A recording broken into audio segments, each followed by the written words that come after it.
Magandang araw mga ka-Tita B. Ito, nandito na lang ulit ang kaganapan ngayong araw.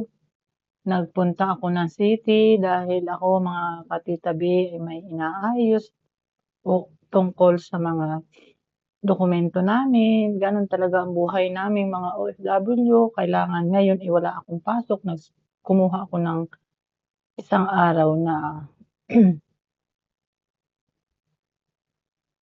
napahinga para maayos ko lahat itong aking dapat ayusin mga ka-Tita B.